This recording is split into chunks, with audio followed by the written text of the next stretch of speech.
லவ்தேத்தூர் இயேசுஸ் கிறிஸ்துஸ். இயேசு கிறிஸ்துவுக்கு புகழ். தமிழ் கூறும் நல்லுலகில் வாழும் அனைத்து அன்புள்ளங்களுக்கும் வத்திக்கான் வானொலியின் வணக்கம்.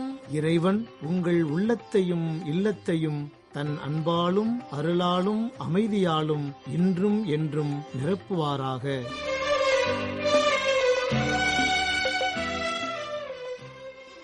நேயர்களே, இன்றைய நம் ஒளிபரப்பில் இடம்பெற இருப்பவை தடம் தந்த தகைமை, திருத்தந்தையின் புதன் மறைக்கல்வி உரை, திரு அவையில் யூபிலி ஆண்டு 2025 மற்றும் செய்திகள்.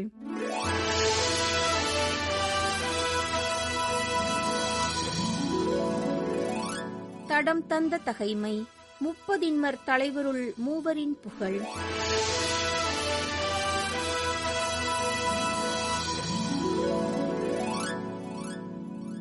பெலிஸ்தியரின் பாளையம் பெத்லகேமில் இருந்தது. ஒரு நாள் அரசர் தாவீது பெத்லகேம் நுழைவாயிலில் உள்ள கிணற்று நீரில் கொஞ்சம் யாராவது குடிக்க கொடுத்தால் நலமாயிருக்கும் என்று ஆவலுடன் கூறினார். முப்பதின்மர் தலைவருள் மூவரும் பெலிஸ்தியரின் பாளையத்தினுள்ளே துணிந்து சென்று பெத்லகேம் நுழைவாயிலில் இருந்த கிணற்று நீரை மொண்டு தாவீதிடம் கொண்டு வந்தார்கள். தாவீதோ அதை குடிக்க மனமில்லாமல் அதை ஆண்டவருக்கென்று கீழே கொட்டிவிட்டார். நான் இதை செய்யாதவாறு ஆண்டவர் என்னை காப்பாராக. தங்கள் உயிரை ஒரு பொருட்டாக எண்ணாத இந்த மனிதரின் இரத்தத்தை நான் குடிப்பது எப்படி? இவர்கள் தங்கள் உயிரை பொருட்படுத்தாது இந்த தண்ணீரை கொண்டு வந்தனரே என்று கூறி அதை குடிக்க மறுத்துவிட்டார். அந்த மாவீரர் மூவரும் இத்தகையவற்றை செய்தனர். யோவாபின் சகோதரராகிய அபிசாய் முப்பதின்மருள் தலை சிறந்தவர். இவரே தம் ஈட்டியால் 300 பேரை கொன்றவர். எனவே முப்பதின்மருள் பெயர் பெற்றவராயிருந்தார். இவர் முப்பதின்மருள் மிகுந்த புகழ் பெற்றிருந்தார். எனவே அவர்களுக்கு தலைவராயிருந்தார். ஆயினும் முந்தின மூவருக்கு அவர் சமமானவர் அல்ல.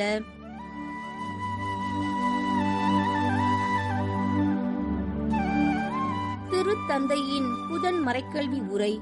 சக்கேயு, இன்று உமது வீட்டில் நான் தங்க வேண்டும்.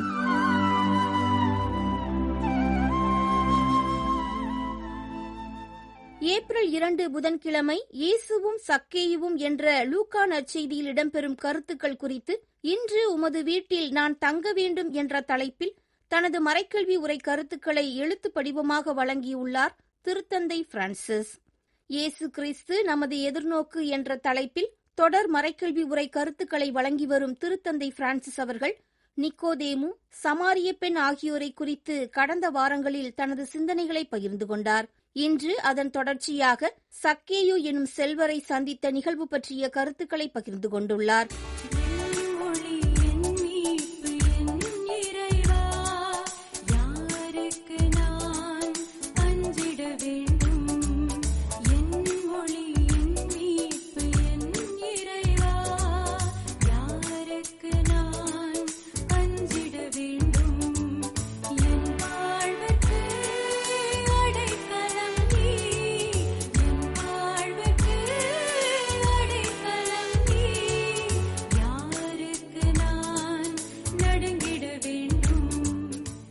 தந்தையின் மறைக்கல்வி உரை கருத்துக்களுக்கு இப்போது நாம் செவி சாய்ப்போம்.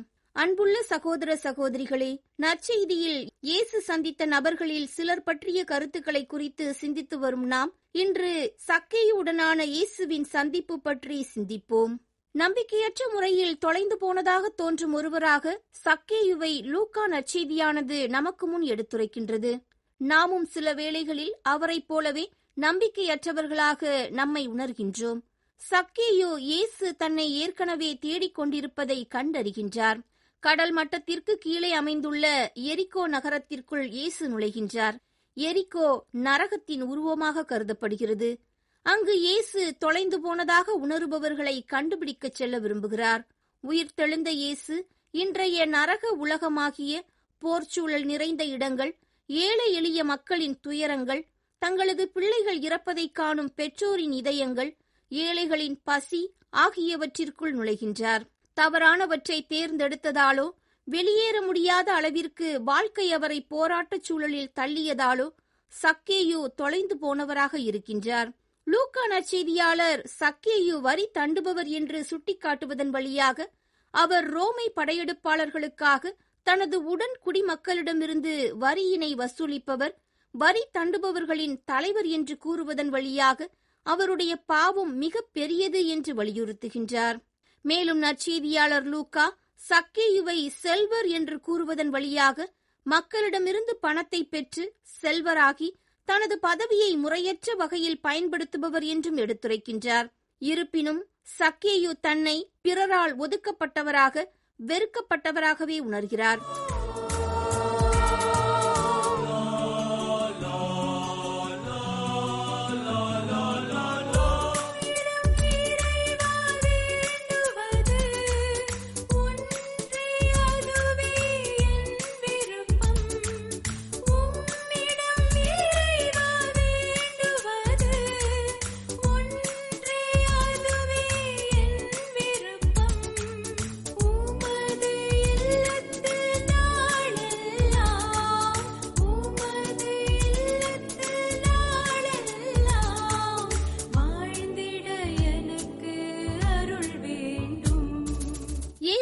எரிகோ நகரத்தின் வழியாக செல்கிறார் என்பதை அறிந்ததும் சக்கேயு அவரை பார்க்க விரும்புகிறார்.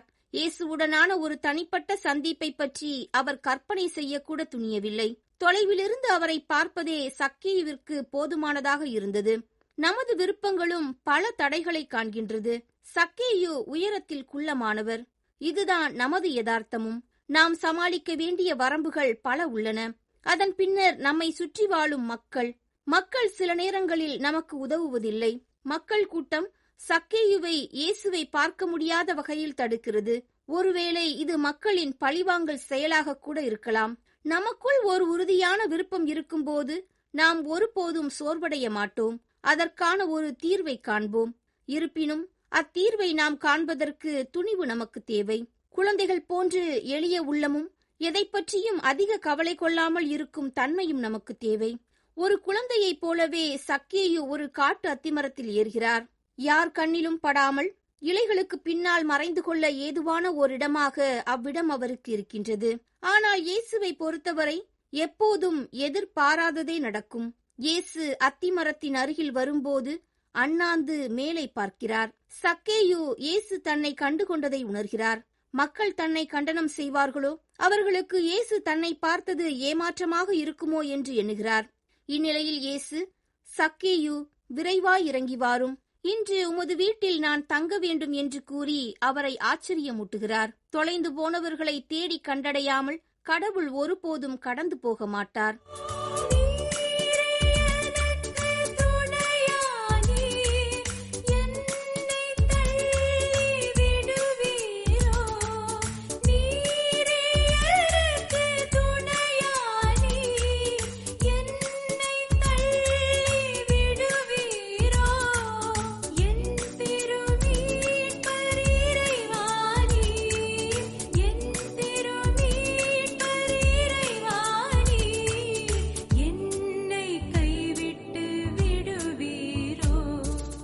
சக்கேயு விரைவாய் இறங்கி வந்து மகிழ்ச்சியோடு இயேசுவை வரவேற்றார் என்ற வரிகளின் வழியாக சக்கேயுவின் இதயத்தின் மகிழ்ச்சியை லூக்கா நற்செய்தியாளர் எடுத்துக் காட்டுகிறார்.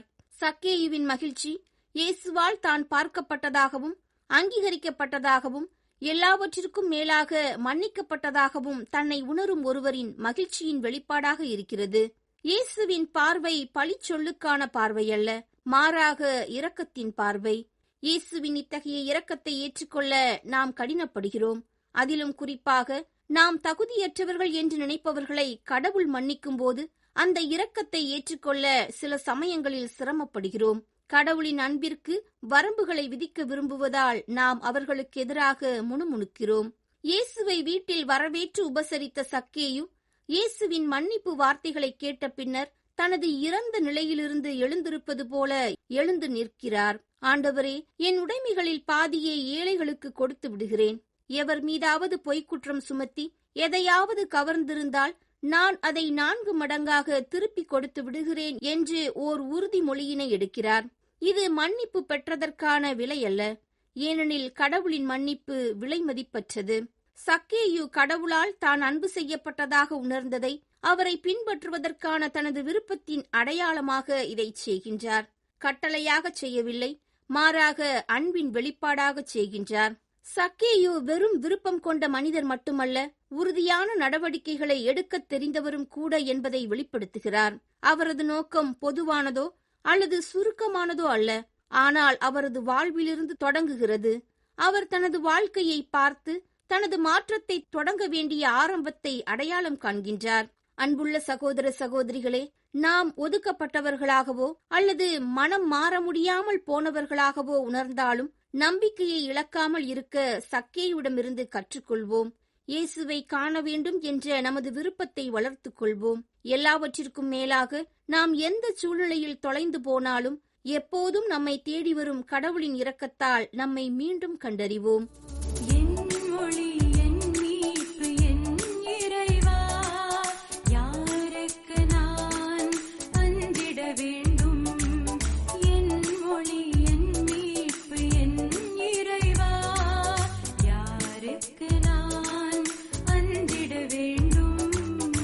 இவ்வாறு தனது மறைக்கல்வி உரை கருத்துக்களை திருத்தந்தை பிரான்சிஸ் அவர்கள் நிறைவு செய்துள்ளார். 2025 ஆணைமடல் பகுதி 22.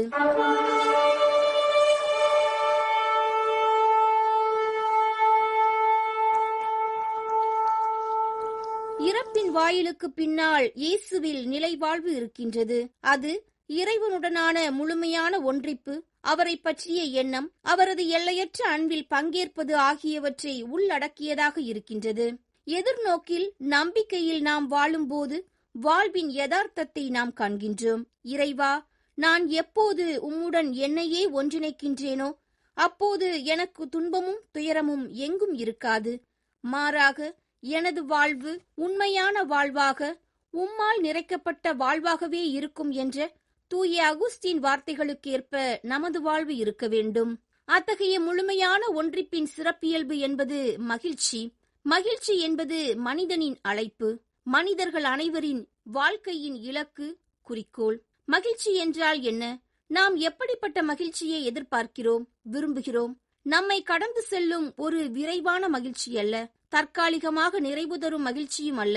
ஏனெனில் தற்காலிக மகிழ்ச்சியை அடையும் மனித ஆன்மா ஒருபோதும் நிறைவடையாத பேராசையின் சூழலில் மேலும் மேலும் அந்த மகிழ்ச்சியை அடைய நினைக்கின்றது. நிறைவு அடைவதற்கு பதிலாக வெறுமை அடைகின்றது. அன்பில் உறுதியாக நிறைவேறும் ஒரு மகிழ்ச்சி நமக்கு தேவைப்படுகின்றது. அப்போதுதான் நான் அன்பு செய்யப்படுகின்றேன், ஏமாற்றமடையாத அவரது அன்பில் நான் எப்போதும் நிலைத்திருக்கின்றேன் என்று நம்மால் கூற முடியும். திருத்தூதர் பவுலின் வார்த்தைகளை நாம் மீண்டும் நினைவு கூர்வோம்.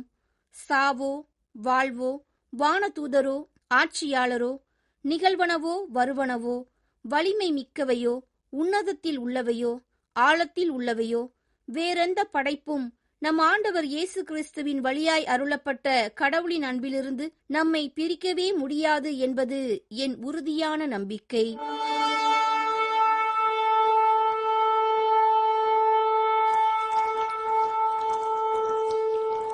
சக்கேயு, இன்று உமது வீட்டில் நான் தங்க வேண்டும் என்ற தலைப்பில் திருத்தந்தையின் புதன் மறைக்கல்வி உரை, ஆணைமடல் பகுதி 22 என்ற தலைப்பில் திரு அவையில் யூபிலியாண்டு 2025 எனும் நிகழ்வுகளை இன்று உங்களுக்கு வழங்கியது வத்திக்கான் வானொலி.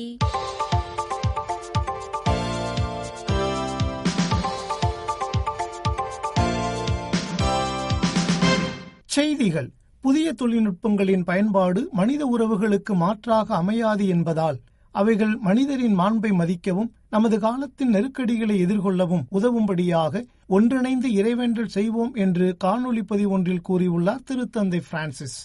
ஏப்ரல் 1 இச்செவ்வாயன்று வெளியிட்டுள்ள ஏப்ரல் மாதத்திற்கான தனது ஜெபக்கருத்தில் இவ்வாறு கூறியுள்ள திருத்தந்தை, தொழில்நுட்ப கருவிகளில் மனித முகங்களை பார்ப்பதை குறைத்து நேருக்கு நேர் பார்த்து உறவுகளை வளர்த்துக் கொள்ளவும் அழைப்பு விடுத்துள்ளார். நாம் மக்களுடன் இருப்பதை விட கைபேசிகளில்தான் அதிக நேரம் செலவிடுகின்றோம் என்றால் ஏதோ தவறு இருக்கிறது என்ற அர்த்தம் என மொழிந்துள்ள திருத்தந்தை, இத்தகைய தொழில்நுட்ப கருவிகளின் திரைகள் நம் மத்தியில் உயிர் வாழ்பவர்கள், சிரிப்பவர்கள், அழுபவர்கள் என்று உண்மையான மனிதர்கள் இருக்கிறார்கள் என்பதை மறக்கச் செய்கிறது என்றும் எச்சரித்துள்ளார்.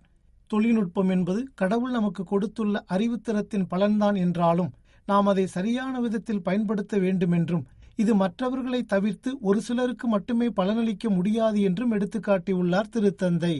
ஏழைகளுக்கு உதவவும், நோயாளர்கள் மற்றும் மாற்றுத்திறனாளிகளின் வாழ்வை மேம்படுத்தவும் நமது பொதுவான இல்லமாகிய இந்த பூமியை பாதுகாக்கவும் நம் அனைவரையும் சகோதரர் சகோதரிகளாக ஒன்றிணைக்கவும் நாம் இந்த தொழில்நுட்பத்தை பயன்படுத்திக் கொள்ள வேண்டும் என்றும் கேட்டுக்கொண்டுள்ளார் திருத்தந்தை. கிறிஸ்தவ மகிழ்ச்சி என்பது ஒருபோதும் ஒரு சிலருக்கு மட்டுமே உரியது அல்ல, ஆனால் அது எப்போதும் எல்லோருக்கும் உரியது என்று கூறியுள்ளார் திருத்தந்தை பிரான்சிஸ். மார்ச் 31 முதல் ஏப்ரல் 3 வரை வத்திக்கானில் கூடியுள்ள இத்தாலிய தல திருவைகளின் 2வது ஒன்றிணைந்த பயண அவையின் பங்கேற்பாளர்களுக்கு ஏப்ரல் 1 இச்செவ்வாயன்று அனுப்பியுள்ள செய்தியில் இவ்வாறு நினைவூட்டியுள்ளார் திருத்தந்தை. மகிழ்ச்சி என்ற கருப்பொருளை மையமாக கொண்டுள்ள இந்த அவையில் கிறிஸ்தவ மகிழ்ச்சி என்பது வெறும் மகிழ்ச்சி அல்லது பிரச்சனைகளை தவிர்ப்பது மட்டுமல்ல என்றும் விளக்கியுள்ளார் திருத்தந்தை. கடவுள் நம்மை ஒருபோதும் கைவிட மாட்டார் என்பதை அறிந்து அவர் மீது நம்பிக்கை கொள்வதன் வழியாக உண்மையான மகிழ்ச்சி கிடைக்கிறது என்று சுட்டிக்காட்டியுள்ள திருத்தந்தை பிரான்சிஸ் அவர்கள் தான் மருத்துவமனையில் அனுமதிக்கப்பட்டு நலமடைந்த போது இந்த மகிழ்ச்சியை தனிப்பட்ட முறையில் அனுபவித்ததாகவும் பகிர்ந்து கொண்டுள்ளார். மேலும் கிறிஸ்தவ மகிழ்ச்சி என்பது அன்றாட வாழ்க்கையிலும் அதனை மற்றவர்களுடன் பகிர்ந்து கொள்வதிலும் காணப்படுகிறது என்பதையும் தனது கடிதத்தில் வலியுறுத்தியுள்ளார் திருத்தந்தை.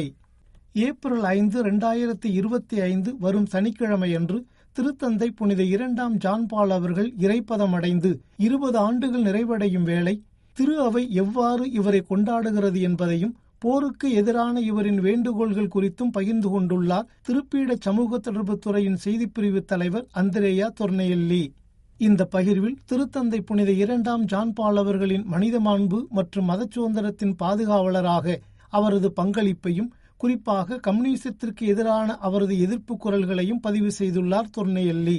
புனித 2ஆம் ஜான் பால் அவர்களின் இறைவாக்குரைத்தலின் எச்சரிக்கைகளை நினைவுபடுத்தியுள்ள தொர்னெயல்லி அவர்கள் குறிப்பாக 2000ஆம் ஆண்டில் மனிதகுலம் ஒரு சிறந்த உலகத்தை உருவாக்கவோ அல்லது அதை அழிக்கவோ பெரும் வலிமையுடன் ஒரு குறுக்கு வழியில் நிற்கிறது என்று அவர் எச்சரித்ததையும் சுட்டிக்காட்டியுள்ளார் தொர்னெயல்லி. போரின் கொடூரங்களை எடுத்து காட்டியும் எதிர்கால சந்ததியினர் அதை தவிர்க்க வேண்டும் என்று வலியுறுத்தியும் திருத்தந்தை புனித 2ஆம் ஜான் பால் அவர்கள் வழங்கிய அமைதி செய்தி அதிகரித்து வரும் இராணுவ பதட்டங்களை உலகம் எதிர்கொண்டு வரும் நிலையில் இன்றும் பொருத்தமாக உள்ளது என்பதையும் கோடிட்டு காட்டியுள்ளார் தொர்னெயல்லி. கடந்த 2024ஆம் ஆண்டில் புனித பூமி கிறிஸ்தவர்கள் மீது 111 தாக்குதல்கள் நடந்துள்ளதாகவும் இவற்றில் வழிபாட்டு தலங்கள் மற்றும் துறவு மடங்கள் மீதான நாச வேலைகளும் அடங்கும் என்றும் கூறியுள்ளது ரோசிங் மையத்தின் அறிக்கை. இந்த தாக்குதல்களில் பெரும்பாலானவை மத தேசியவாத குழுக்களைச் சேர்ந்த இளம் தீவிர ஆர்த்தடாக்ஸ் யூதர்களால் நடத்தப்பட்டவை என்றும் சுட்டிக்காட்டியுள்ளது இம்மையத்தின் அறிக்கை. இஸ்ரேலிய அரசியலில் மத தேசியவாத தீவிரவாதத்தின் தாக்கத்தையும் எடுத்துக்காட்டியுள்ள இந்த அறிக்கை இது கிறிஸ்தவர்களுக்கு தொடர்ச்சியான அச்சுறுத்தல் சூழலை உருவாக்கியுள்ளது என்பதையும் குறிப்பிட்டு காட்டியுள்ளது.